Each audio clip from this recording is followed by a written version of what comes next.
Welcome to Flat Earth Debate Live. I'm your host, Nathan Oakley, and if you are new to this channel, or you've not done so already, then be sure to subscribe, hit the bell notification icon and join button to become a Nathan Oakley 1980 channel member and keep up to date with the Flat Earth Debate. If you would like to support the channel, there is a super chat that runs alongside each of these shows while they are live. There's also a PayPal, Patreon and crypto link in the info box below the video. Also below this video there is a link to get £50 back for swapping your UK electricity supplier to Octopus Energy. Most importantly, if you'd like to join the discussion, simply mute the page you are currently watching, then click the link in the info box below this video to join the panel and express your views on the nature of Earth. If you do join, please don't swear. If you do, you'll be ejected, and if you are, please don't try to rejoin the stream using sock accounts. You'll be warmly welcomed back on the next stream. Please also share the show on social media. Sharing the show obviously increases the live audience, but this in turn increases the chances of a more diverse panel, so please share the show on Facebook and Twitter. One last time, if you're new to the channel or you've not done so already, then be sure to subscribe, hit the bell notification icon and join button to keep up to date with the Flat Earth Debate. Now we are joined by Arwin, Neil, Sleeping Warrior, 10th Man, Eli, and a whole bunch of people in Discord, so welcome one and all. Greetings. Good morning. I mean, morning. Shout out to Sleeping Warrior channel. Where are you? Let's deal with that straight away. I'm going to have to pull you up. I'm going to have to pull you up, Nathan. You said that you were joined by Sleeping Warrior. Do you have any evidence that you are supported by or joined by Sleeping Warrior? Yes. I have the words Sleeping Warrior next to your name as your mic line dances up and down. Oh, damn. Okay, I'll give you that one. So Sleeping Warrior's channel was recently removed from YouTube, and hopefully Sleeping Warrior will give you a brief rendition of why, to his knowledge, that has happened. Go ahead, Sleeping Warrior. Then we'll get into housekeeping. All right, so one of my interesting topics that I focus on or I pay attention to is obviously the lockdown, COVID, protests, civil rights, human rights, freedoms of assembly and expression and all that. And that got me in a little bit of trouble. I got 2 community strikes about 2 months ago. And then I know that I get every video reported by the people that don't like me telling them that gravity is not a force, for instance, or that there's no evidence of this, that, and the other on the shape of the Earth. But because they report every video, eventually something's going to stick. And my latest upload was a video where school kids or university students were goofing around with one guy minding his own business, laying on his bed, playing on his phone, probably texting me some abuse. And one of the kids had rigged up some airbags underneath his bed, and he detonated them from some kind of remote device or whatever, and it blew him about maybe 1.5 feet, 2 feet in the air. I mean, the argument is that it was explosive and it was so dangerous, and that was the reports that I was encouraging violence. And I was trying to show that when you drop the gravity's not a force bomb to a ball earther, it basically blows their argument out of the water, literally, because they don't have anything to explain Newton's apple falling from the tree. But that was twisted by Blurther trolls into, oh my God, you're encouraging violence. And because YouTube are quite left wing, they basically, initially at least, agreed, and they've removed the channel. And I've obviously appealed it on the basis that it wasn't glorifying dangerous acts or violence or whatever. It was making the point that our arguments are that solid that their game is over. But because they can play the left wing like victim card pretty easily, to try and basically it's an overt or it's a covert form of censorship, because they don't like being told that gravity is not a force. So that really shows you how strong the argument is. But obviously they've took the channel in the short term, but thankfully I wasn't a monetized channel. I don't rely on any money from YouTube to do it, so it's not going to really cost me anything. If anything, it just demonstrates how desperate people are to stop me saying things like gravity's not a force, you don't have any measured curvature, gas pressure cannot exist next to a vacuum, and they must do anything possible to mute me. And that was the bit of shit that stuck today. So they took the channel off me, and obviously I'm going through the appeal process, but let's just go with the I'm not getting it back. I'm now looking for a new channel name, so I'm open to suggestions. I'm thinking Gravity is Not a Force might be a great channel name, so send your entries into Nathan Oakley is ace at nathanoakley.com. But yeah, they took it off me because they said that somebody said I was encouraging violence. Wait, Okay. but don't they say gravity's not a force? Well, that's what Yeah, we're going to they get do, into. The reason I've decided to have Anthony prompt the housekeeping with that is because it's on topic. So we'll start with any scientific evidence of gravity, and we'll move through precisely what Anthony has been describing by way of housekeeping. So any scientific evidence of gravity? No, it's a truth bomb when you drop it. So drop that all the time. There is no evidence for gravity. Gravity's not a force. It's all Einstein stuff. It's all bendy space-time and Earth accelerating upwards and all that good stuff. That's their model that they project dishonestly onto us, saying that we're flat Earth society, not realizing that it's actually their current position in physics today. Sorry. Wait, truth bombs drop, you say? So isn't that proof of gravity? Go down. Well, no, the bombs are just more dense than the medium. They go upwards in water, Arwin. Have you not seen the tests? Oh, no, it's been deleted. Truth bombs? Yeah, the wrong, Arwin. Truth bombs float in water. Really? I did not Yeah, know. only the lies. Only the lies go down. Truth bombs rise to the top like the cream. A metaphor in verbalization. However, if you show something actually violent and occurring, it becomes an insight to violence. So we discussed that in the show. We won't get into it now. Let's not debate it, please. Well, all the truth bombs we're talking about now must be violence, Nathan. No, not in metaphor there now. I've got a title of a video as a Zarwin that's got truth bomb in it, so no. Anyway, any single viable hypothesis from any of the fields of astronomy, cosmology, or astrophysics?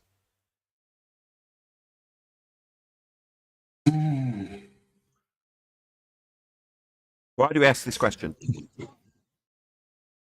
Because they're always touted as science to make people like Danny Faulkner seem more credible than what he actually is. This is being covered by Neil Quantum deGrasse. Eraser. He's dropped anchor on this subject at the moment on the Quantum Eraser YouTube channel, and it will also be the case that myself and others who are currently on the panel will cover it on Ballbusters. So this Saturday I'll repeat the last one, and the following Saturday we will still be dropping anchor on this subject. Hence I'm dropping anchor on it now. Can we use a different phrase? Dropping anchor. I can't help but think Little Britain dropping anchor in Pooh-Bay. Yeah, stop it, please. You have to let me know what that is. I don't even know what that Just is. watch Little Britain. Just watch Little Britain. It's just crude. I'll dig you the clip. Let's not play that here. Right. Feel free to check out Little Britain. It's very crude humour. Anyway, the reason we're dropping anchor here, regardless of Pooh-Bay references from Little Britain, is because they claim science. Now, they is basically everybody, because we've all been brainwashed. And if you've got anything even slightly scientific seeming in your profession, you're, in many instances that I can easily refer to, will be claiming science when you don't have any. It doesn't matter what I use as an example. It could be Aston Martin mixing paint and telling you how it's science. It could be somebody who's flogging speaker cables telling you about how it's science when they measure them. Now, this trick is the same trick that's utilised on us to believe we're on a sphere, and they tell us that they've got science for it. Now, those days are long gone here on Flat Earth Debate. No longer do we hear the cry of, the whole body of science proves we're on a sphere. The body of science has got the R value. The body of science proves we're spinning. We don't have those claims anymore because we understand what science actually is, and moreover, what it isn't. There is no scientific evidence that we're on a sphere. Zero. But it's been punted as such, just like Michelin tyres are claimed to be scientifically better at gripping the road. Nonsense.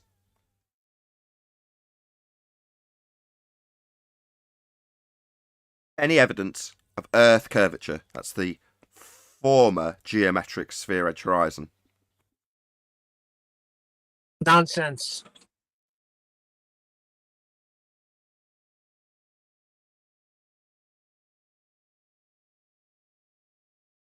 Any evidence of axial rotation in that case?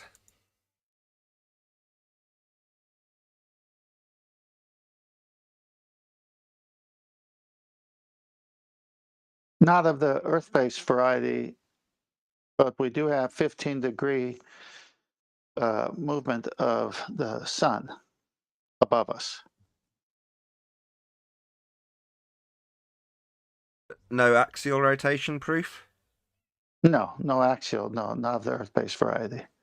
Before the live show started, we were discussing how a lot of globe believers don't actually know what their own claims are.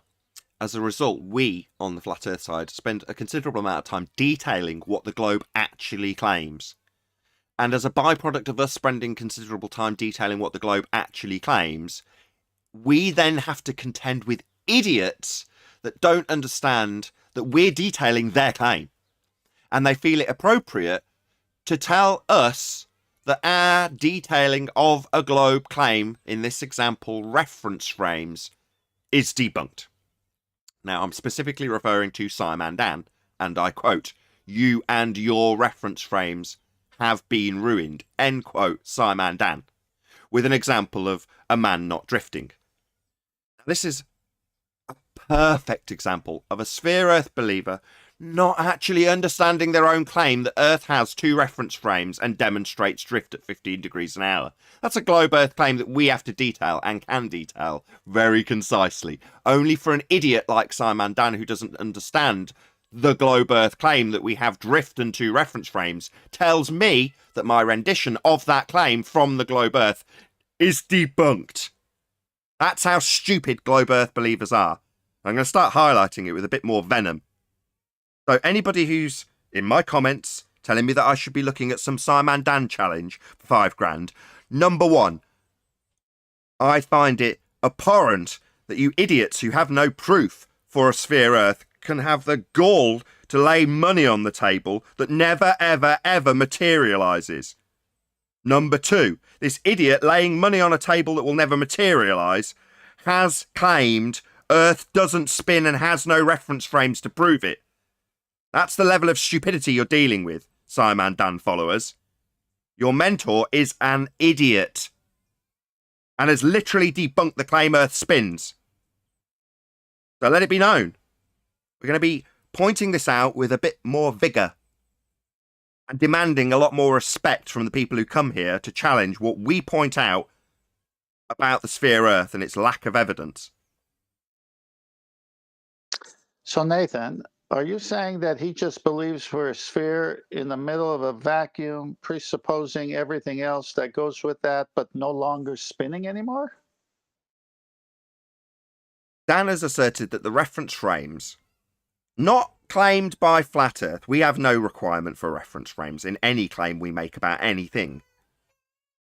Those reference frames demonstrated to not be in occurrence with a man jumping up and down on a trampoline and not drifting, a demonstration of 1 reference frame. In spite of the fact the globe Earth claims there's 2 reference frames. 1, non-inertial spinning turning Earth.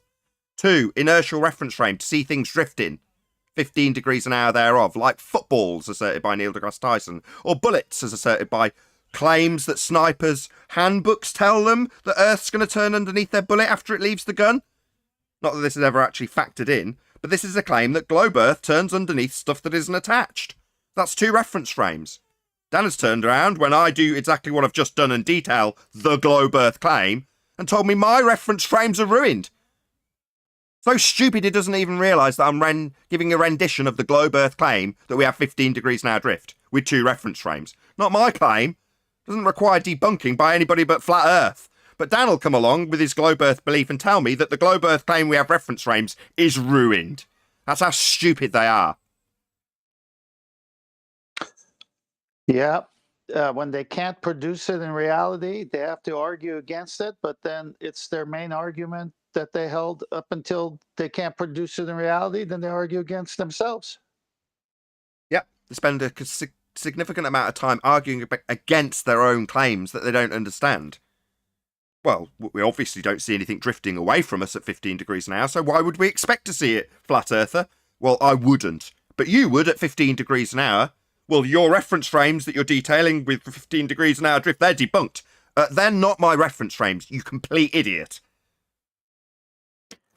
I had a look into this $5,000 claim last night just to see what this claim actually was. And do you know what? Have you looked into it? Has anyone actually looked at it? Yes, I listened very closely to the claim being made, and it required an affirming the consequent formal logical fallacy based on a begging the question fallacy of a sphere Earth with hemispheres to make this nonsensical claim that was being asserted. It wasn't debunked by Spurs, but there we go. So his first one was, show me any object of at least, I think he said 500 feet tall, at 50 miles away.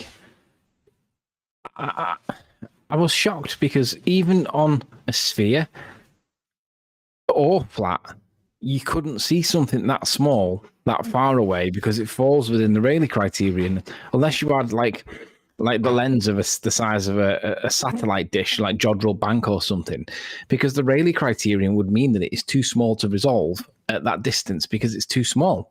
And I'm like, so even on both models, with the Rayleigh criterion application, you would never be able to resolve it anyway.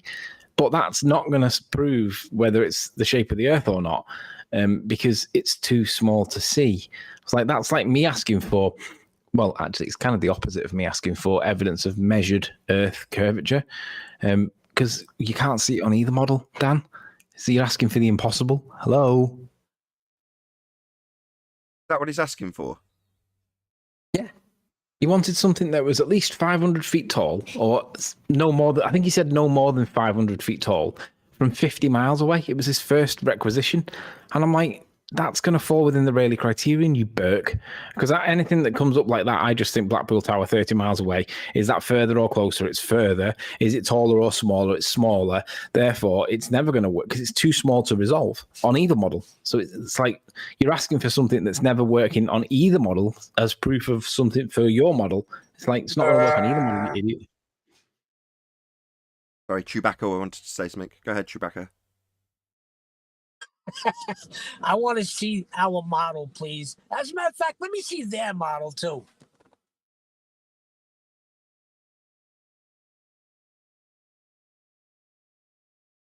How old is that video? He was talking to you. Oh, there it is. He was talking to you. Oh, sorry, was that a question to me? He was, yeah. Clearly. What was the question? I thought it was a statement. What was the question? You keep saying our model. I thought we didn't have a model. No, I know that. We have a model, so I want to see it. No, I understand that. I know it's a slip of the tongue. Right, so this is what he's asking for: a photograph of a target that is 50 miles away or more.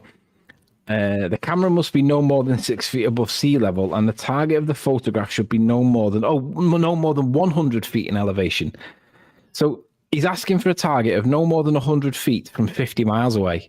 Well, that falls well within the Rayleigh criterion on both models. So what do you think that proves, you Burke? Rayleigh criterion isn't factored into their model. What are you talking about? Don't you remember the double dip? Rayleigh criterion, what? Remember back in the days when we debated Isle of Man and we first figured out that they hadn't got perspective in their model? That would be Rayleigh criterion. Fraction limit isn't part of their model, is it? You have to make all that noise right now. Yeah, I'm producing a show.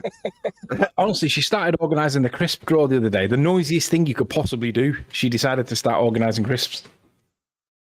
Yeah, I've got the same problem with my wife. So yesterday I'm like, can I have 30 seconds just to record this? And she, in her hand, she's got 3 bags of crisps. One for her, one for each of the kids. I'm like, she hands them out and it's like, oh God, why do you want silence now? I'm like, well, I'm definitely not going to get it now, am I? With crisps rustling. And I've totally lost what I was going to say now. Just let the chips fall where they lay. You were waiting for a fun I was going to moment. say, you mean chips? We were talking about models. So- Models. You can ask about models. Yeah, the angle of it was the angle of attack, wasn't it? Like you got to work out the angular size of an object that is 100 feet tall from 50 miles away when you're basically parallel to the water surface at no higher than whatever he said. That falls well within that angle, the limitation of the angular resolution. So ultimately, that doesn't prove anything for either model. So his request is neither possible nor does it prove anything on either model that he's trying to get $5,000 for. You're asking for the impossible on either model, so why does it prove one over the other? It doesn't. Right, and I pointed out that when we got to that stage in the Isle of Man discussion, you were basically asking them to show the double dip, the effect of both the Rayleigh criterion being factored in and their Earth curve edge horizon with a dip beyond it.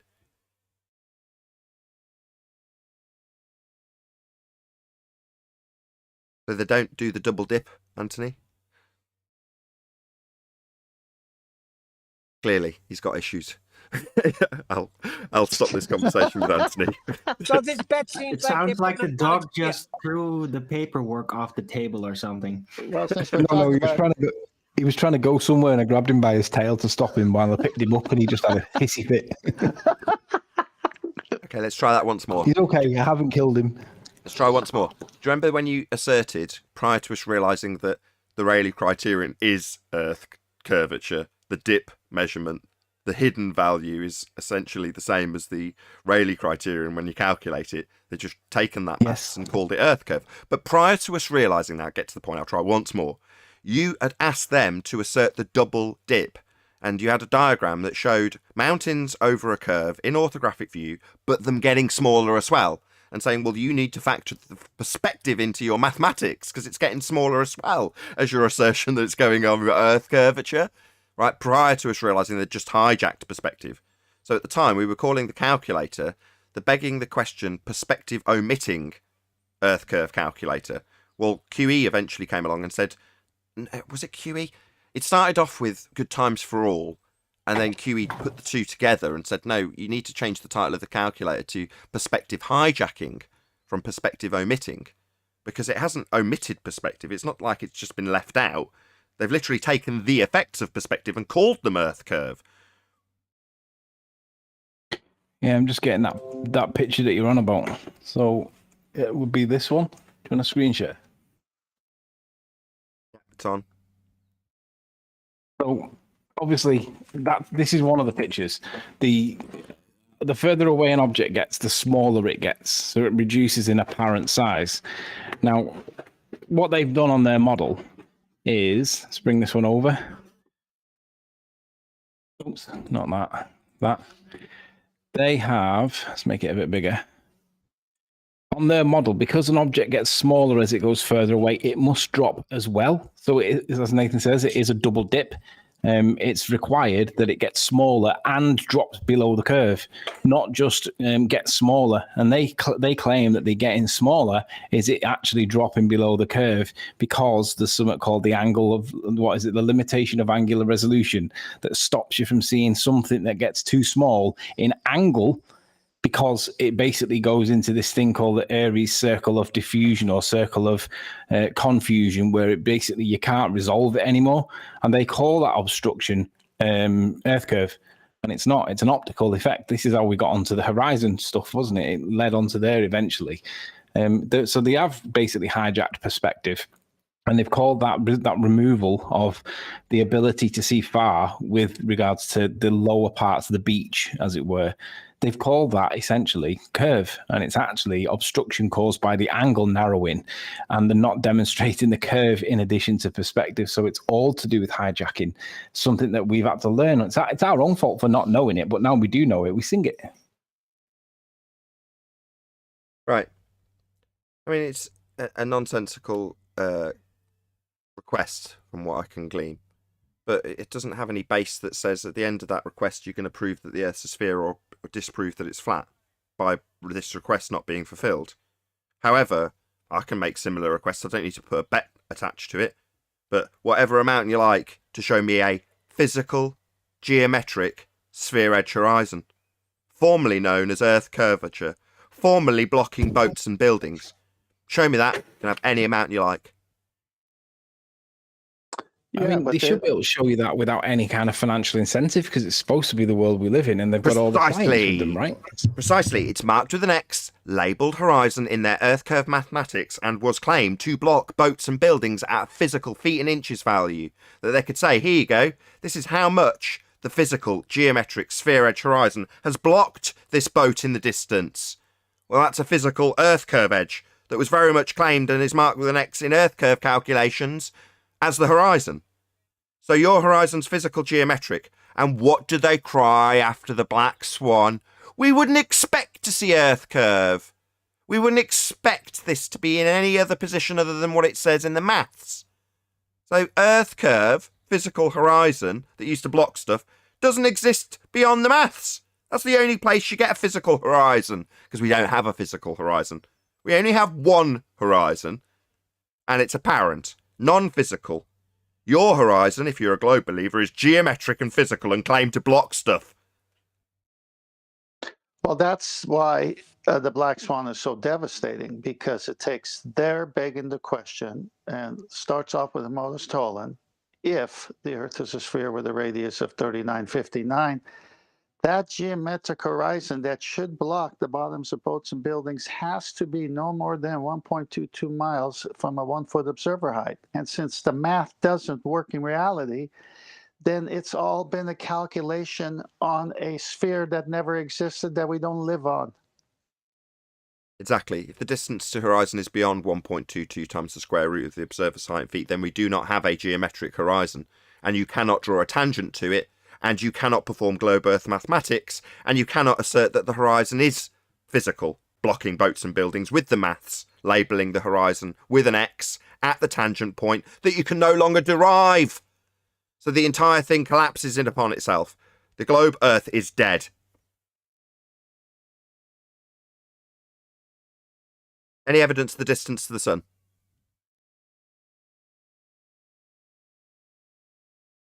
No, no evidence. But like Nothing. Arwen says, it's over there. He didn't say that. No, I said like Arwen says, it's over there, but we don't know the distance to it. That means Arwen didn't say it, Nathan, but in the past he has said it, so he's referencing it from the past. Doesn't mean he Right. actually said it.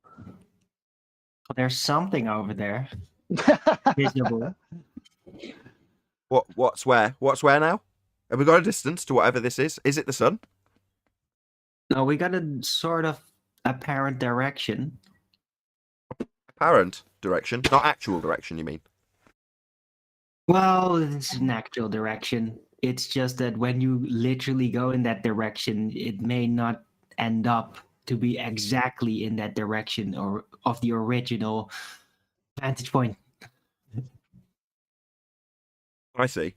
Oh. So I'm kind of asking for the impossible when I say distance to the sun, then. The distance to an intangible object's never going to be acquired.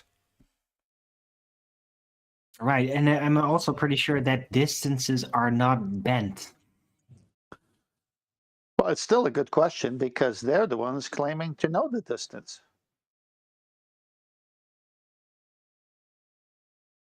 Any evidence of the R Yes. value, which is where their distance to the sun is actually based? Yeah, I was just going to say, is there a presupposition for their distance? Isn't it the R value? Yeah, because if you're looking out at a lighthouse that's X amount of miles away, in Dan's case, 50 miles away, you'd have to ascribe a curved arc to that, not a straight line. So it would actually be further away than what the straight line of sight would be, because that's a curved line on the model. So that would essentially mean that you're looking over a circumference line. Therefore, it's not actually. So that would mean that every single distance that they've ever considered ever is always wrong, because it's a straight line of sight that we see, but they say it's a curved line of sight, really. So they're going to have to calculate a circumference, not a chord, every time. That's Or a incorrect. tangent. It's semi-incorrect. Yes, they do say that. So correct. Yes, that is what they say. However, their model of a sphere Earth is a geometric model and does require a straight line to the tangent point horizon physical that they had, called Earth curve. That's required. It's part of the geometry. The tangent, that's a straight line, is required to do geometry. They don't have one. It's bent. Globe Earth dead. End of geometry. End of assertion that we've got physical horizons. We don't. So where do we go from here then, Nathan? Because they say that we're scared to come out of our echo chamber, but the reality is they don't have any evidence unless they group together in packs of wolves and hunt as a feeding frenzy group, like a pack of piranhas. That's the only way. And they say the same thing about us. But at the end of the day, if there's an objective truth, and the objective truth is that the horizon must be geometric on their model, even when it's subject to refraction, it still needs to have a geometric base to it, and it doesn't have one, because you could never ascertain whether it is one or not. Where do we go from here? That's the end. That's the end. That is the end of the debate. Their assertion is we have a physical geometric sphere-edge horizon known as Earth curve, blocking boats and buildings at a physical geometric feet and inches value to attribute to the things that are blocked by its physical nature. Earth curve is claimed to block things. Earth curve is claimed to be the horizon. The horizon is not a physical Earth curve edge. We only have one horizon and it's not geometric. Their model requires it to be geometric and it is not. That is simply the end of the discussion. We do not live on a sphere.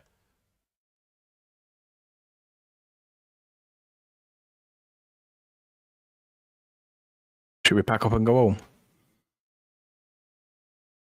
Did the Western world all find that out? Have they all subscribed? Subscribe if you haven't already and share the show. Because when someone like Anthony says, well, will you pack up?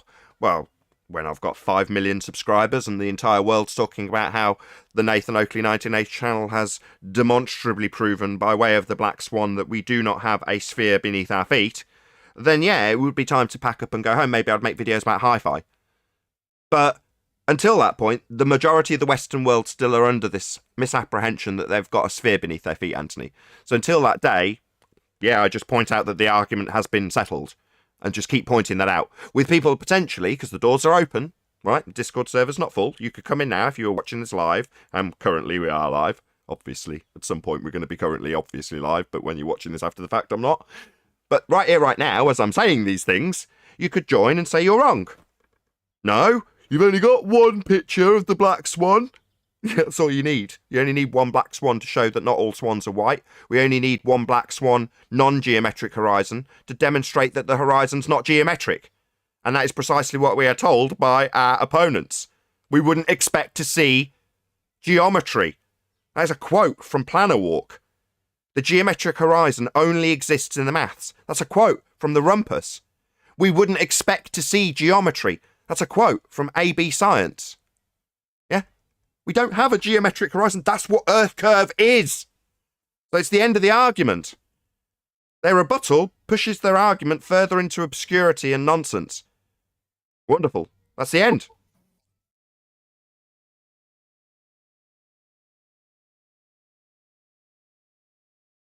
Any evidence of a self-perpetuating molten iron core at the centre of a presupposed spherical Earth? Nope. Nah.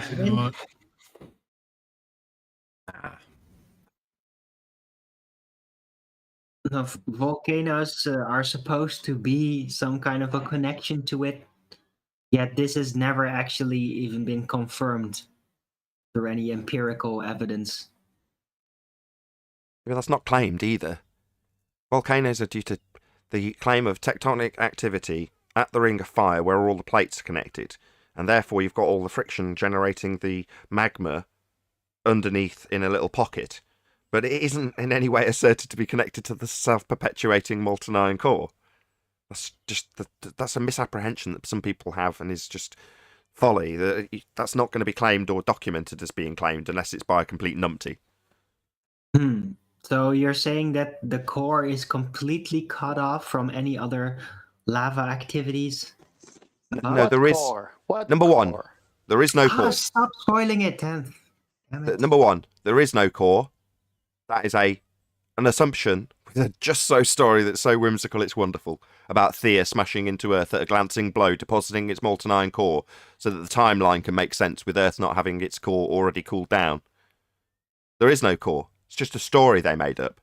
Is there just so story connected to their claim that we have tectonic activity creating volcanic pockets? Well, no, that's not connected to either. And as far as I can ascertain, the tectonic claim is also just another just so story. But how do you explain the Ring of Fire then? Sorry, do I need to make up a just so story to point out that it's a just so story? Yeah. Why are the Southern Star rotations, Nathan? Why don't you explain that to me? Sorry. Owen's in a good mood today, I can tell. He was taking a lot of heat in my Uncut and After Show chat yesterday. A few people might think that if I'm not chatting, I'm not there, I am. Just watch what's going on, what's happening, especially if there's mods that can mod for me. I'll sit and watch what's unfolding. And Owen was getting so much crap, and he just took it all in his stride. It was ace. Water off a duck's back for us now, right, Arwin? People who come to abuse us, especially in our own chat feeds. It's like water off a duck's back now to you and I, and Anthony for that matter, and probably a lot of the people on the panel. Yeah, you get used to it. It's also funny because it's almost like a rock that they throw, and at some point you just recognize exactly what they're throwing at you. Like you understand better what they are trying to achieve than they do themselves. So it is kind of like water off a duck's back. Yeah, I see So, the angry face holding the rock, going, take this rock. I go, yeah, you're so angry about this, aren't you? so are you saying they're throwing Michelle Thaler's cousin? Missed the pun. Yeah, our cousins. She says every time you see a rock, they're our cousins. Yeah, she's throwing. These rocks are being thrown. They are our cousins, apparently. Wow, we're getting really mixed up in the metaphors now, aren't we? Any No, it's not a metaphor. She does say it. She honestly says that when you next time you see a rock, that's one of your cousins. It's a bit like why she says that. We're all stardust. Yeah, Tony, okay, that needs he who covering is then. without sin throws spans- the first cousin. That spans from a Just So story about how the elements, the rocks in this instance, have been formed in the first instance. So, you know, the heart of exploding stars. That's part of that Just So story. No? Not familiar? Yeah, Thea crashing into Earth. No. all Different story. I know, hang on. Different story. All I know is, I'm sorry. So we've got a different story, not Thea smashing into Earth. It's a different story. We've got the implosion, supernovas. So that would be the equivalent of our sun, but in a different region. Imploding. So it lives fast, burns bright, dies young, implodes, and then upon those layers collapsing in on themselves, they're forming different elements as they do so. And then when it finally goes supernova and explodes, it sends all of that material, now formed material, the building blocks of all of what we have to create something from nothing in their rhetoric, that's been dispersed throughout the universe in their rhetoric, to then eventually coalesce through gravitational accretion into something like the rock we stand on, and then through something from nothing, nature creating life, those elements will form us, along with the rocks. So in some way, they are our distant cousins in that rhetoric because we made it up ourselves. There you go. Okay, well, I was going to say, when I throw rocks, I'm usually not cousin. But do you all understand how they say the elemental particles that you're going to build life with and rocks with are related in this story? Do we understand that now? Yes, Nathan, you're such a wonderful teacher. Oh, I try. I try and keep it concise. No? Rocks are cousins? Is everybody in? Why am I bothering? It all depends. It could be relative. Do we understand the heliocentric nonsense? That's all I'm trying to find out. Two good I'd like puns. to stick to he who is without sin throws the first cousin. I like That's great. I like that. I like that a lot. Let he who's without sin throw the first cousin. Right. It's safe to say that the dwarves don't like it too much. and hold them down until they cry uncle. If you throw your first cousin under a bus, does that mean you've chucked a rock under a bus? Just like to say, for the YouTube algorithm, we are not inciting any violence against dwarves. Just so that's on the record. But you can think that we're inciting violence against dwarfs, and that's enough. No. Stop trying to take Nathan's channel down, Tony. I'm think he just is, emphasising how Sam. silly it is. I don't think he is. I'd stop him if I thought that was the case as well. I don't think he's vindictive, Arwin. Bloody hell. No, I'm not. Look at Making how Arwen. silly it is. Look at Arwen chiding Sleeping Warrior. He's throwing cousins around. I know. Have you ever- He's so aggressive. Have you ever heard the crabs in a bucket analogy? JLB occasionally uses it. I might have done. Go on. So the crabs in a bucket analogy is that all of the crabs are trying to get out of the bucket, but in doing so, they're all pulling each other back down to try and stop anybody getting out of the bucket. So it stops them from achieving, and any of them achieving their own. So they're all fighting against each other to try and get out of the bucket, right? Well, that's the equivalent of people all clawing to bring the people around them down. By contrast, so when I was trying to explain that I'd not made a video about GR research because I didn't want to get between him and his earnings. That's not my place to do. It's the opposite of that. Yeah? So the people who, for instance, would attack my channel to say, let's see if I can deprive this man of his earnings, or George Netanyahu going after Brian, same principle, right? Crabs in a bucket.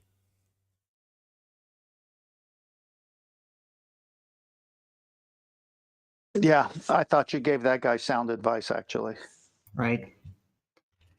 It's really silly too, because the crabs in the bucket, like, why they don't allow each other to climb through is because they're not giving the others the room to actually try to get out.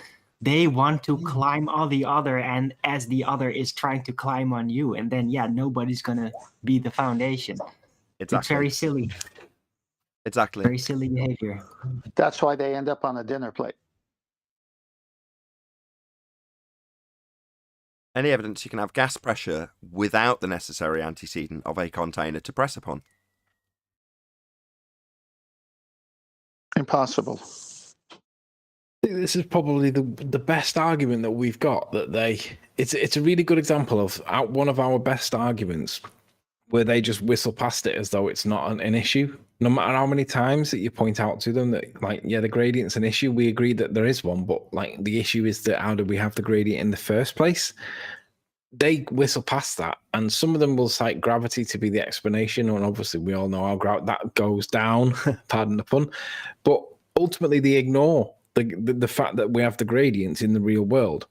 And they have no explanation for it because they can't demonstrate it, even though we're in a gradient, even though we're in a gravitational field in their model. It should be the case that the gravitational field that we're supposed to be in should allow them to demonstrate how gas pressure basically pools at the bottom of a container or anything, and it doesn't do it. It always disperses, changes the rates a little bit based on how heavy the gas is, but ultimately it'll still disperse into the medium. And they ignore that missing evidence. It's like they're just happy to accept that they've got it, and they don't want to be questioned about why they've got it. They're just happy to accept that they have got it. So they're happy to affirm the consequence and completely miss the cause of it in the first place. It's outrageous. Well, they have to defend the presupposition that they live on a sphere that's rotating. Then they say it's not rotating. Then they got to defend the sphere having air, atmos, and they add the word sphere. And then they have to somehow make up something that keeps it on it next to a vacuum of space. So because the presupposition is wrong, all of their answers fall apart. And then it just gets worse and worse and worse, because what they then do is they completely ignore it, and then rather than address it, they move away from that point and say things like satellites or, whatever red herring argument they want to introduce to try and distract you away from pinning them down on it, because they don't want to get pinned down on it. They want to accept that the gradient just exists, yet it can't be demonstrated, and that's kind of the point. So, Nathan, you don't understand then that geometry can deal with curves. You think geometry is only about straight lines then, is that correct? No, I said you Tell need me a what I don't tangent. understand, eh? I said you need a tangent. No, you claim that geometry doesn't deal with curves. Are you going to I stand said by you need that a statement? tangent. I didn't say geometry doesn't deal with curves. I said you need a tangent. You did. You said you can't... So you're going to decide to major on a minor, like you did with Adam the other day. So you require a tangent to a physical geometric sphere edge horizon. And a tangent's a straight line. Now, based on the black swan, we're being told that that line to the horizon's bent, therefore not a straight tangent. Correct. Yep. Bye-bye globe model. No tangent, no geometry. You're not going to be drawing out tangents if they're bent, because tangents are straight. The tangent line is straight, but it can... Well, you haven't got one anymore. It's bent. So your globe model's dead. Because it requires a tangent, and your line to the horizon based on the black swan is bent, not straight. If you knew any geometry... So you're going to add on me? You need a tangent for a globe Earth geometrical model. And your line, in reality, is not straight, therefore is not a tangent. And you need one. You need a straight line to a tangent point. It's never going to be bent, because that's not what tangents are. Curves can meet... Don't care. You're going to tell me how two curves can meet at a tangent point? You're going to try that old chestnut on me? Yeah, two curves, two intersecting circles can meet at a tangent point. But a tangent's still a straight line. That old chestnut's not going to get by me either. Just try it, Nathan. Just try describing two circles meeting at one tangent point, right? 2 circles. So I was way ahead of him. So he's going to now use 2 circles meeting at 1 tangent point to lead me down the path that 2 curves can meet a tangent. Yeah, if you had 2 spheres butted up against each other, but we're only describing 1 sphere when we use your reification of a globe Earth, with a straight tangent to a horizon.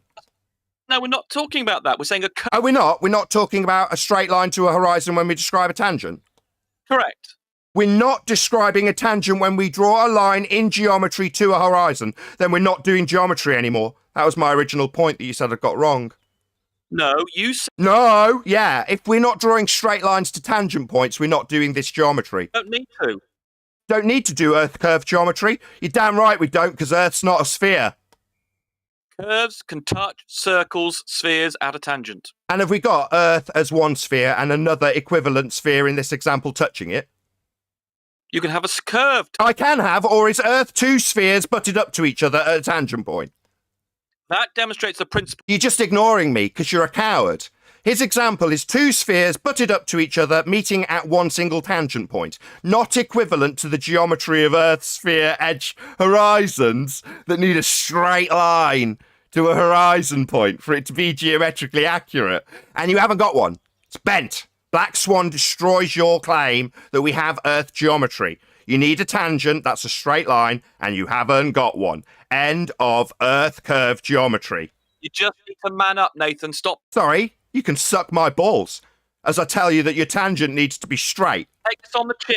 Take what on the chin? My straight line tangent being bent? Take it on the chin.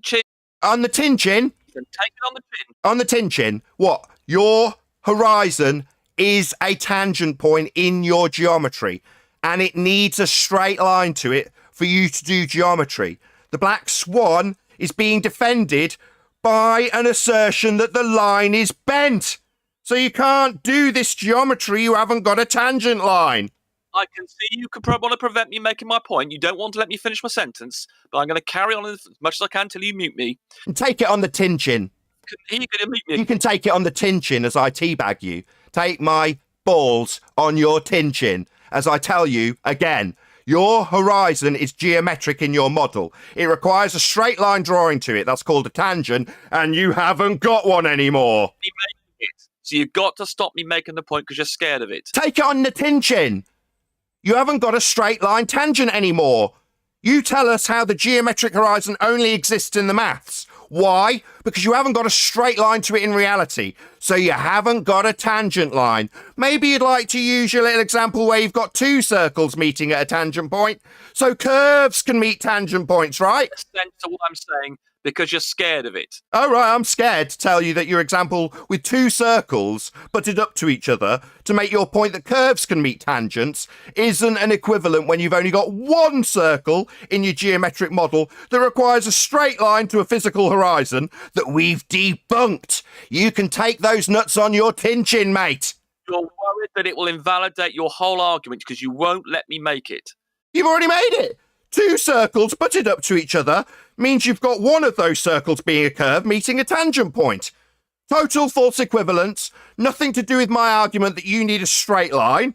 So take it on the tin chin, my friend.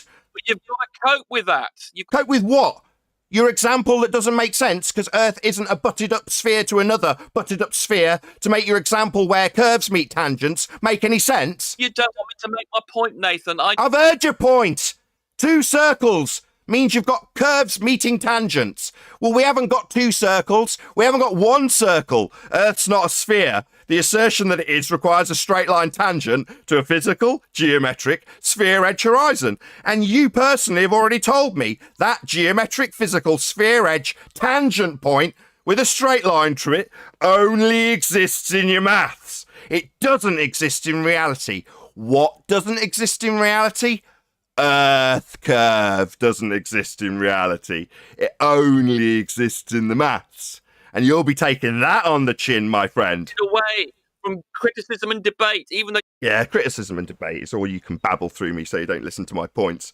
Get lost. It's a GIF. It's the last one in Master B. It's perfect for this conversation. Have a little look. Have tell at us it. what it is while I'm bringing it up. Well, it's a GIF of a tangent meeting at a point on a sphere, and how they have to have a portable horizon that's the flat Earth to go anywhere on their presupposed globe. Yes, indeedy do. So, from an observation point on a claimed to be sphere Earth, from an aspect that you will never see, that's side onto your own head, their geometry requires a straight line to their horizon, which is called a tangent point. Now, because they haven't got a straight line anymore, they're telling us how it's all refracted. Bendy crane refraction to the horizon, right, globeheads? Well, that means that you haven't got a tangent line anymore. And the justification from Rumpus, I was clear before he even made his argument what he'd be claiming. You can have a curved line meet a tangent, but that would require a second sphere. So if I've got two spheres meeting at this point, then you've got a curve meeting a tangent, right? Oh, right. Well, that's total false equivalence because we haven't got two spheres. We haven't even got one sphere because we haven't got a geometric horizon anymore. That would be a tangent point horizon, physical, with a straight line drawn to it. But because he hasn't got a straight line, he's going to tell us how if I draw another sphere next to it, I've got a curve meeting a tangent. Great argument, Rumpus. Shame I caught it before you even made it. Yeah, I never understand that when it comes with two spheres.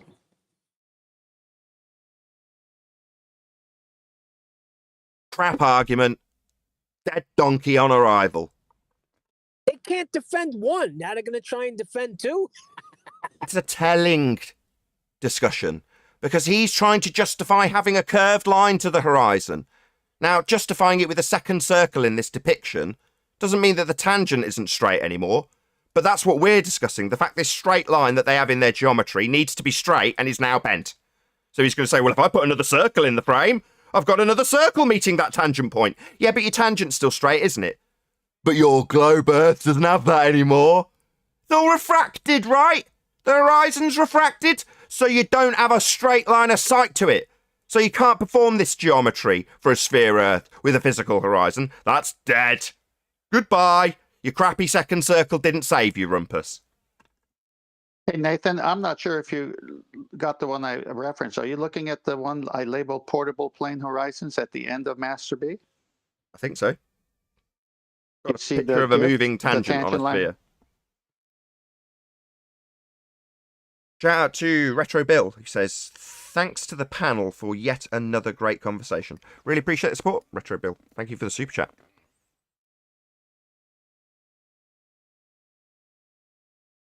Yeah, that's what you're going to have now. Somebody clever dick like Rumpus coming along and saying, yeah, our tangent can be bent, but without actually saying it.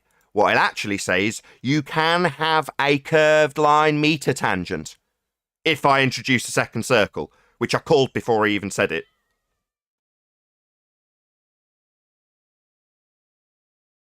Hello, Brian. Hey Nathan, hey everyone, how are things? Very well, very well. Same old, same old. Yeah, two spheres meeting together. Unbelievable. To justify why they haven't got a straight line tangent anymore. That's telling. Love at first sight.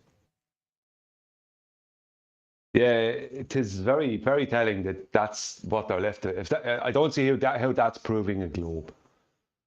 No. Wizardry at its finest. And if this wasn't Nathan's show, he would have just rammed it right in. The audience wouldn't have been clear on what he was doing, and that's exactly how we have the globe, because all they can do is trot out these tactics. It's very disgusting. It's disgusting. Right, we point out there's no straight line to the horizon anymore for their geometry. Their rebuttal, not, oh, we have still got a straight line to assert that the horizon's physical. It's no, you can have a curved line meet a tangent. If I draw a second circle next to a straight line tangent that on our model's now bent and dead and destroyed the model. But I'll ignore that and just say, yeah, you can have another second circle meeting this first circle to give you a second curved tangent point where the straight line dissects both of them at the tangent point for both circles. So therefore the second circle's a curve meeting a tangent, isn't it? Therefore my tangent can be bent? No, your globe Earth geometry still needs a straight line tangent, and you haven't got one.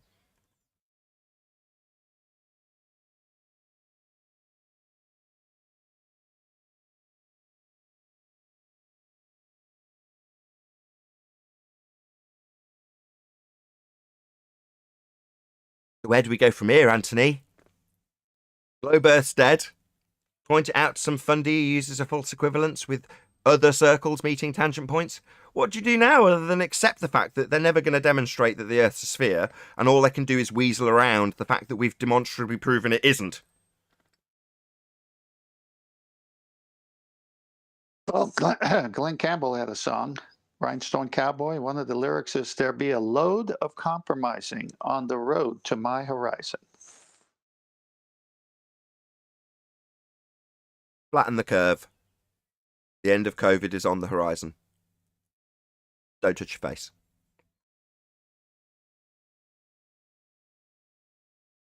Nice cheeky comment. At least we got through the entirety of housekeeping questions today. Yeah, I've got those slides up if you want to do it in the after show. They're in order. How long does the presentation take? I'm more than happy to keep it along the live show open a little bit longer, just so at least once we've got one of your presentations on a live show. I could get done in 10 minutes probably. I think the audience would appreciate if we had an extra 10 minutes. So just so I know that I've actually got the right one. So that it starts with north-south, 22 degrees, right? And then I just have to hopefully flick through in order. No, we got it. It was something weird. Here we go. So the globe model is a presupposition of a sphere.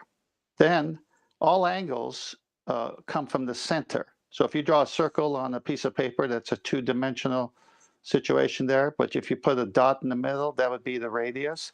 And so you can draw two straight lines from the surface of that circle to the middle of that circle, which would be the radius for Earth, and you can form an angle because you need two straight lines to form an angle. It must have a vertex. The third part is sun rays must come in parallel, as you can see here. So let's describe this picture real quick. So here's the sun rays that are supposedly coming in parallel. That must happen, or it's dead. Then you got to take the measurements from the center in order to get an angle, because you can't get an angle from a curved surface. You need two straight lines. So that's the second part. And then you've got that person up there. And since the sun rays come in straight in their model, but not in reality, you have, what's the word? It's going to come up in the next slide, but I'll wait till there. Let's move on. Curved so Earth. Now we've got curved Earth. Sun rays hit the Earth at angles. So their angles is because of the arc or shape of the curved Earth. Their angles is not anything else. Remember, they got to go to the center. And that 90 degree right there in the middle, that's the zenith.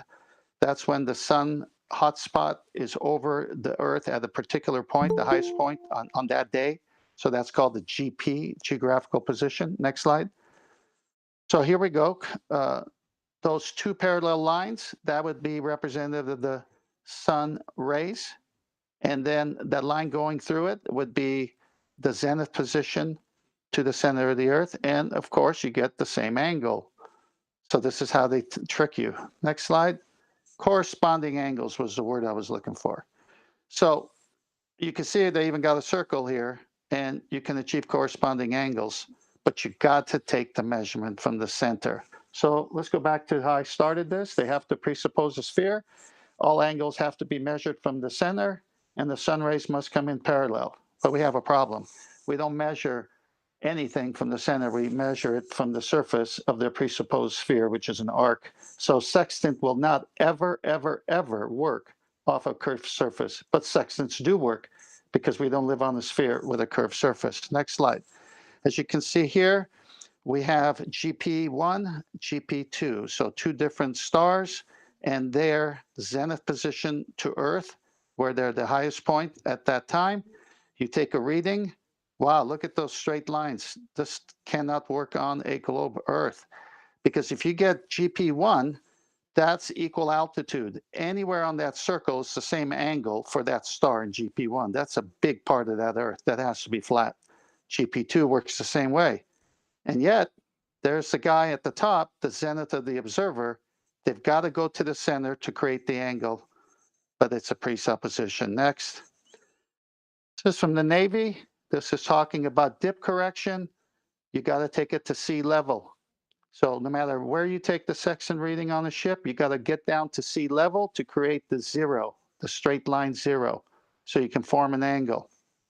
And it's pretty self-explanatory here. No other way. You can't do it on an arc or a curved surface. Next slide. I mentioned this earlier, the circle of equal altitude. Let's say that's the zenith position of the sun in the middle, as shown in the yellow line. You could be anywhere on the circle, and the circle could be 50 miles or 5,000 miles from that center GP. And every position from that circle has to be 50 degrees if you took it from that angle. And guess what has to happen? Two straight lines, not to the center of the Earth, but to the surface of a plane. That's the only way sextant works. Next slide. So here's a typical Muppet vision of theirs. So you've got the Earth from the center, the sun ray hits that, but if you're on the surface, the sun ray's supposed to hit that parallel.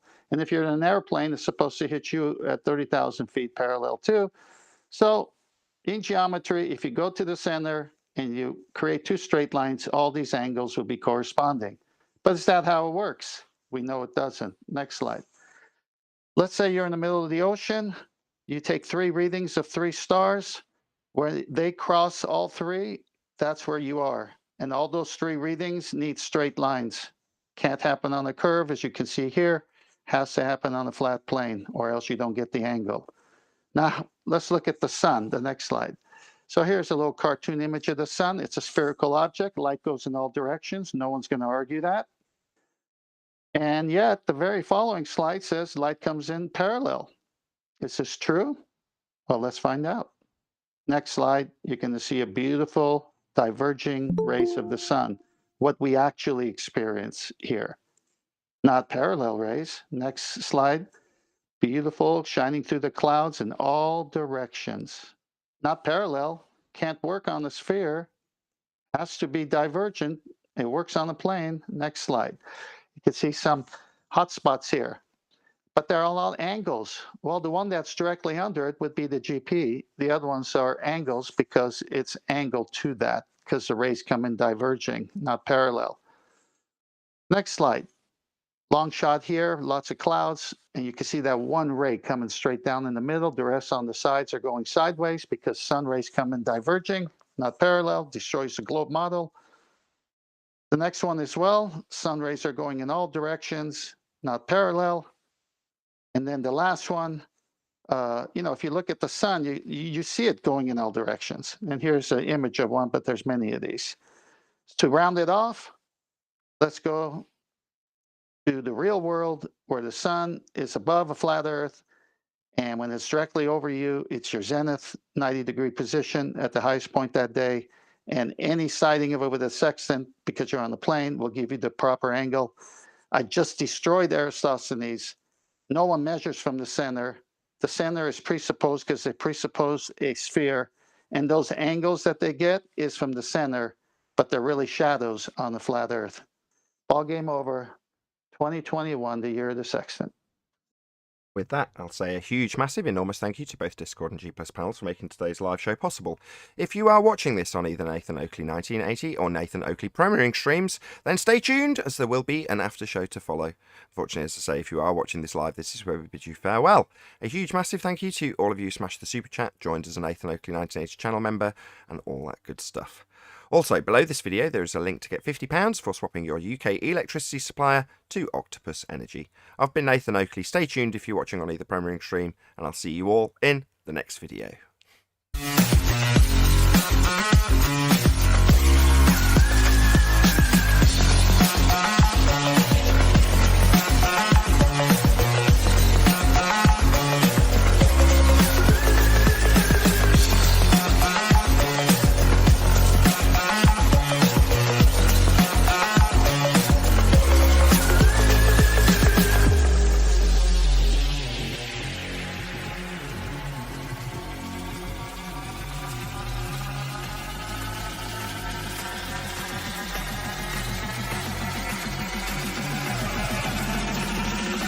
Oh, what a day!